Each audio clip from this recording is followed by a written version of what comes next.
Behçet disease is a rare disorder, and most of the symptoms are thought to be a result of an autoimmune process involving the blood vessels. So it's a type of vasculitis. Among the family of disorders that cause vasculitis, Behçet's is fairly unique because it causes inflammation in the blood vessels of all sizes, small, medium, and large ones, on both the arterial and venous side of the circulation. The underlying cause of Behçet's is unknown, but there are a number of clues. The biggest clue is that the human leukocyte antigen, or HLA genes, seem to play a role. And this is based on the fact that having a specific type, the HLA-B51 type, predisposes individuals to having Behçet disease. HLA genes encode proteins found on the surface of immune cells and play a key role in regulation of those cells. And since the disease is a result of an autoimmune process, it makes sense that the HLA-B51 proteins could be involved. Another clue is that an individual's response to viral and bacterial infections might be involved. For example, some individuals with Behçet's generate relatively high levels of antibodies to Helicobacter pylori, which might go on to damage blood vessel walls. And this is an example of molecular mimicry, where an antibody to a foreign pathogen starts to cross react and damage the person's own tissue. Individuals with Behçet's also seem to have a weakened innate immune response, a higher proportion of autoreactive T cells, and activated neutrophils, which destroy healthy tissue, as well as altered levels of T helper cells and cytokines. In summary, these clues span genetic and environmental factors, as well as both the innate and the adaptive immune system. When looking at the blood vessels in particular, the classic finding is seeing lymphocytes in the walls of the capillaries, veins, and arteries of all sizes, making them inflamed and boggy. Sometimes the inflammation can get so severe that the tissue around the vessel starts to die off completely. These changes make the endothelial lining more likely to develop blood clots or aneurysms.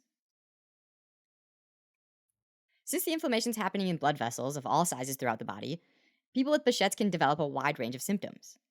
Having said that, most people initially present with recurrent oral ulcers.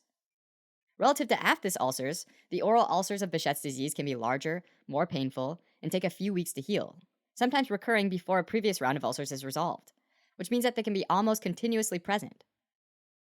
The genital ulcers that develop are similarly painful and can develop around the anus, vulva, or scrotum. Eye inflammation can also develop and can present in a number of different ways.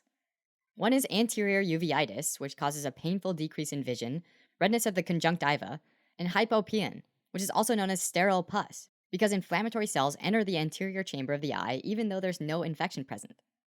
Another is posterior uveitis, which causes a painless decrease in vision and visual field floaters.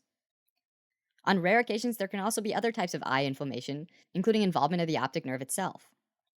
Not surprisingly, any sort of eye inflammation can potentially lead to vision loss, and is therefore one of the most serious aspects of Behçet disease.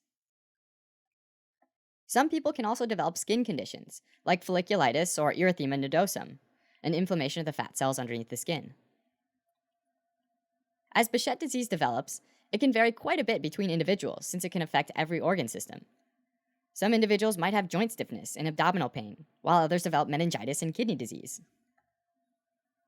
The clinical diagnosis is often made based on an individual having a pattern of symptoms consistent with the disease, in particular recurrent oral and genital ulcers, as well as eye and skin lesions. There's no specific blood work that's typically done, but one interesting and unique test that can be used is the pathergy test. In a pathergy test, an individual is pricked on the skin and then reassessed 1 to 2 days later. Normally, a small pinprick would heal, but many patients with Behçet disease don't heal normally, and instead develop a skin lesion or ulcer at that spot. Treatment for Behçet disease is typically geared at suppressing the immune system to help alleviate the symptoms.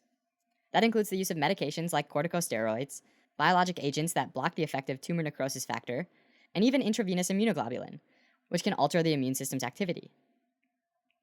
Alright, as a quick recap, Behçet disease is a rare autoimmune disease that affects small, medium, and large arteries and veins, as well as capillaries. The underlying mechanism is unclear, but blood vessels show a pattern of lymphocyte infiltration and surrounding tissue necrosis. Classical features include recurrent oral and genital ulcers, uveitis, and skin lesions, but the disease can affect nearly every organ system,